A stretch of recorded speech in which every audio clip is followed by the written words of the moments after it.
Marketplaces like Amazon are essentially a real-time map of consumer intent. You can see exactly how people think, what they're looking for, and how that shifts over time. It's not just about driving performance, but it's also about spotting trends and identifying opportunities in product mix. Welcome to another episode of the e-commerce toolbox experts perspectives. Joining us today, we have Rachael Jemetz.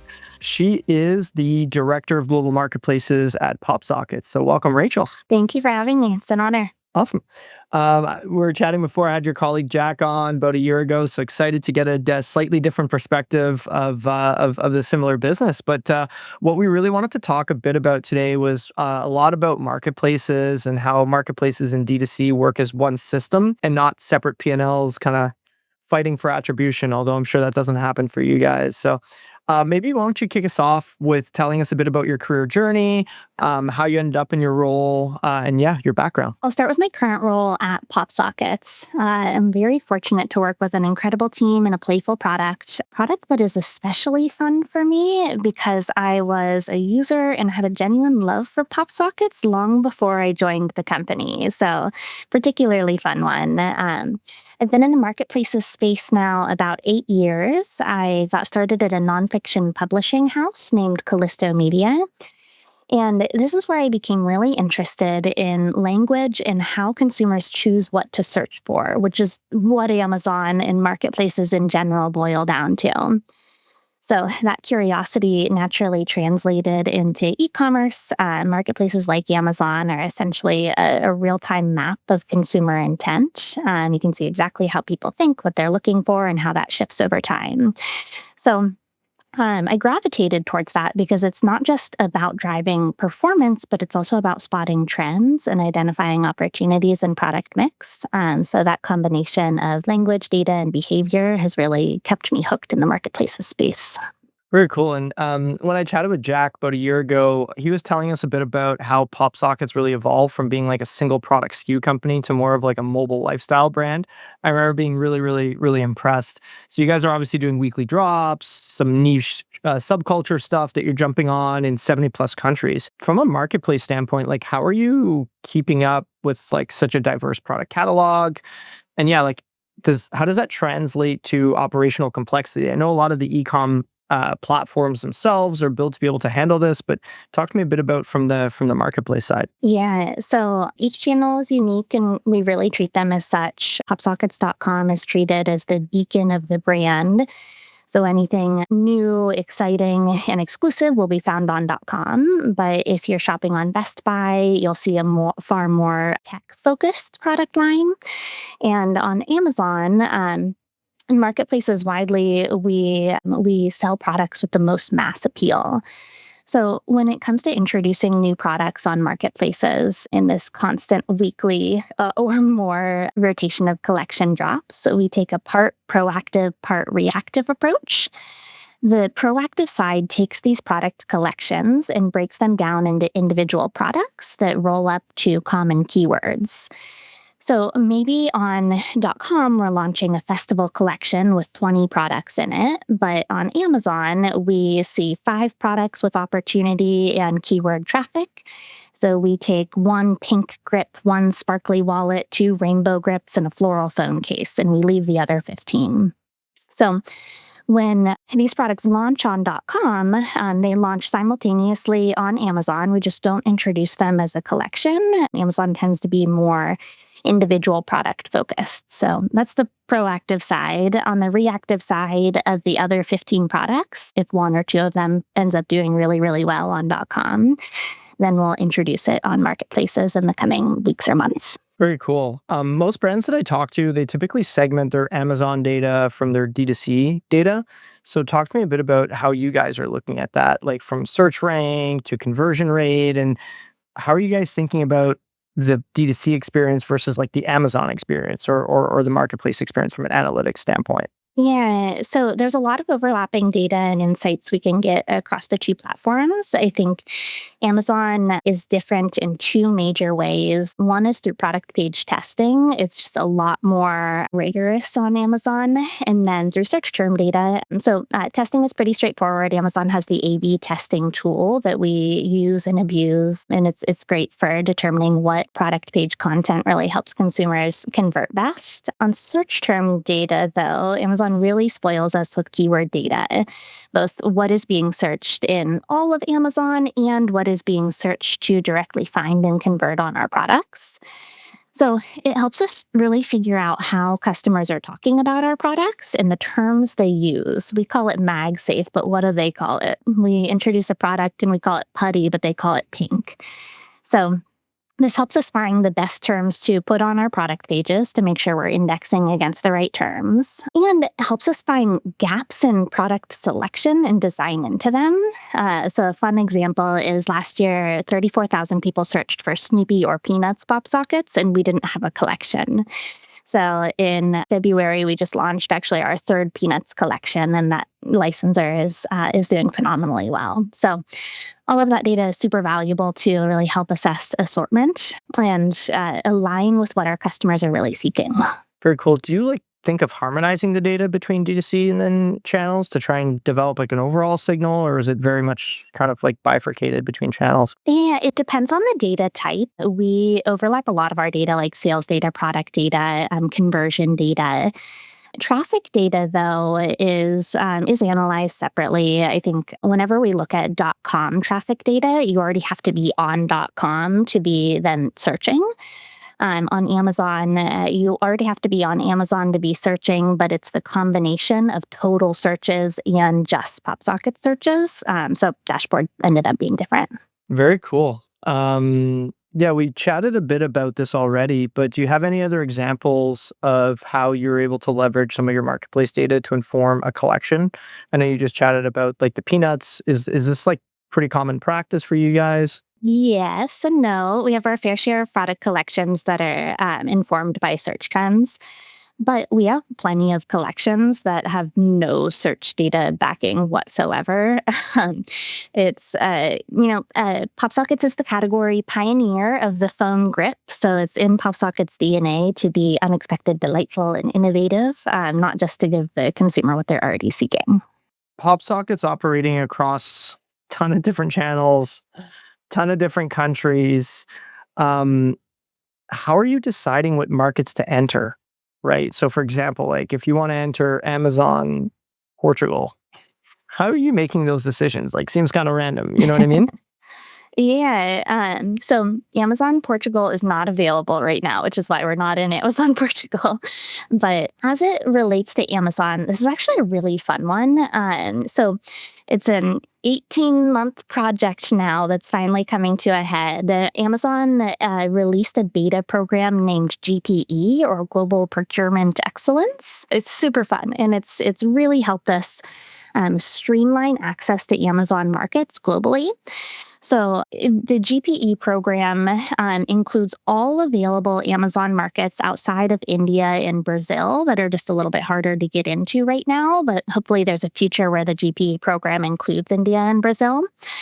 So this program places orders. It operates from a central team that sits in the US, sits in Seattle. And it places orders directly from our factories in Vietnam, Thailand, or China, picks up locally, and then takes that inventory and disperses it out to the 19 different countries that are participating in the program. So where previously we had localized fulfillment in Europe and Japan and Mexico, now we were able to consolidate everything to, if the country participates in this GPE program, then we can access that Amazon country and supply inventory to it really, really easily. That's been a huge operational streamlining for us in a major program that we're really, really just getting into the sell-through operations for now. That's really cool. Really cool one. And really proud of the team in the long project, hard work it's taken to get here.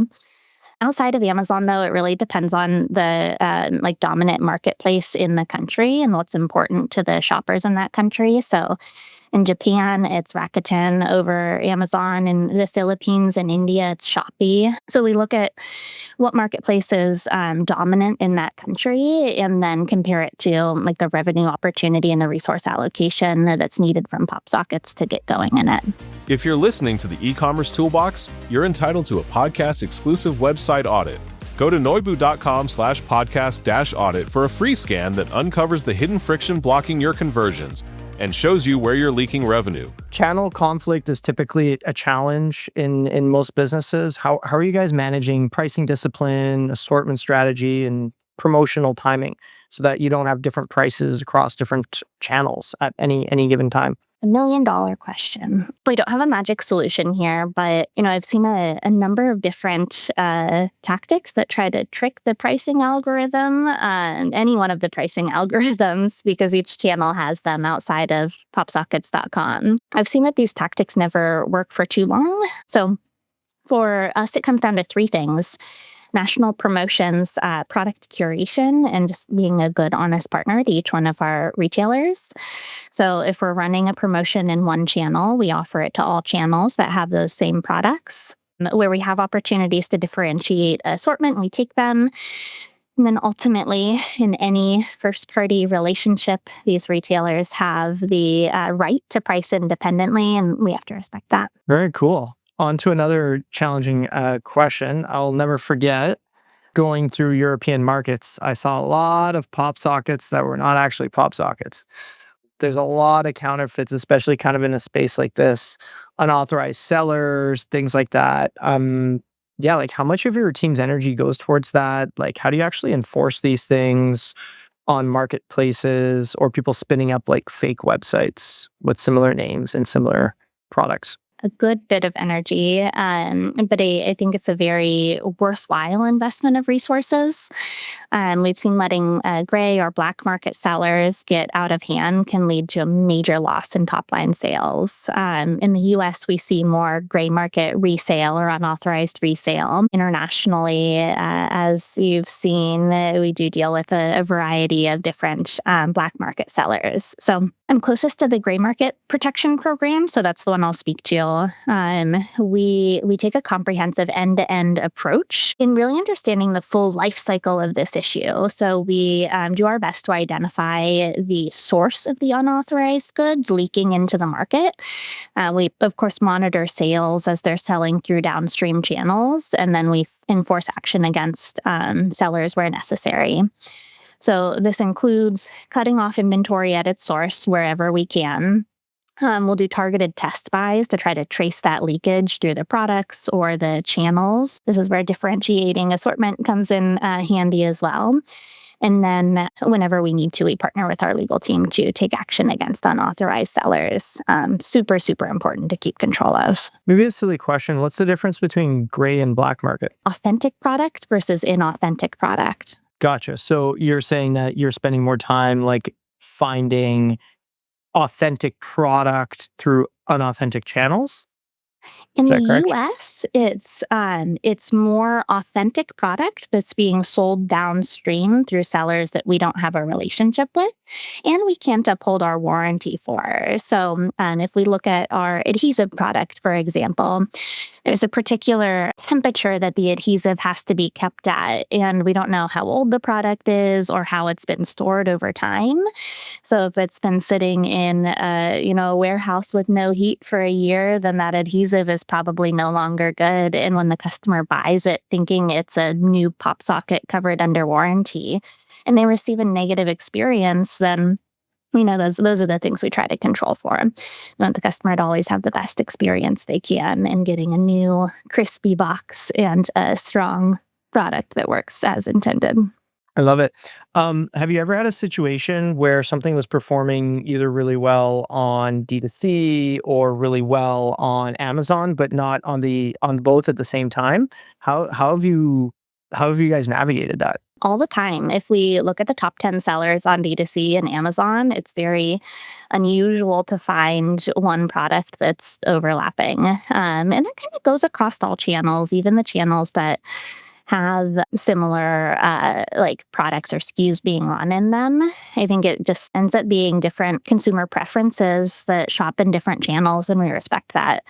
We also try to take that data and use it to help assort into those channels. We don't expect every channel to perform the same, so we kind of take it to use to make assortment decisions rather than look at it as an issue. Any cool kind of like anecdotes that maybe I could see myself spending a lot of time trying to diagnose a difference, and then maybe it's just kind of like you just got to live with it. Do you know what I mean? Do you have any examples that come to mind? Yeah, on Amazon, it is black, white, and clear. Our top 10 sellers, 8 of the 10 at any given time are black, white, and clear, and that's always to be expected. We've seen gold radial pop up into the top 10 and sometimes a purple one. Whenever we look at .com, it's almost always licensors making up 5 or more. So we just released a one-piece collection that's doing really, really well. And there's a yellow Luffy's hat that's like our number 3 product from March. And that's like number 500 on Amazon, like so far down the list. So again, Amazon is like super mass appeal, and D2C really captures our high intent niche customers in huge volumes. That's funny. It's funny how that works. As we're looking to wrap up, I know Gen AI, when I had Jack on a year ago, he talked a lot about like how you guys are using Gen AI for creative. Anything that you kind of want to mention on the back of that? Like, I know obviously running the D2C marketplaces, maybe you have a bit less kind of creative freedom to like run on the PDP pages, but anything that kind of comes to mind in terms of whether it's AI generated listing content or the actual creative itself? Nothing revolutionary. Creative content generation through AI has been really helpful in our like A/B testing, but we'll do the initial content creation for the A/B test using AI, and then we'll tap into our creative team to really make sure that image, should we move forward with applying it to multiple product pages, it carries all of the detailed specs of our products and like all of the ripples in the accordion, for example. So, still really cracking the code here, but we use AI for a variety of different efficiency, insight, and creative velocity tools. And it's just getting better and better. Very cool. Awesome. Well, thanks so much for your time, Rachel. This was great. I really appreciated having you on. It was really cool to get your perspective. Most of our episodes are actually from like the D2C perspective. So it's really cool to get yours, and especially because obviously your part of the business is substantial for PopSockets. So really, really appreciate you taking the time. Yeah, absolutely. It's been a pleasure. The e-commerce toolbox Expert Perspectives is brought to you by Noibu. To find out more about Noibu and how we can help you debug your e-commerce site and rocket your revenue, visit www.noibu.com. That's NOIBU.com. And then make sure to search for the e-commerce toolbox Expert Perspectives on Apple Podcasts, Spotify, or anywhere else podcasts are found, and click subscribe so you don't miss out on any future episodes.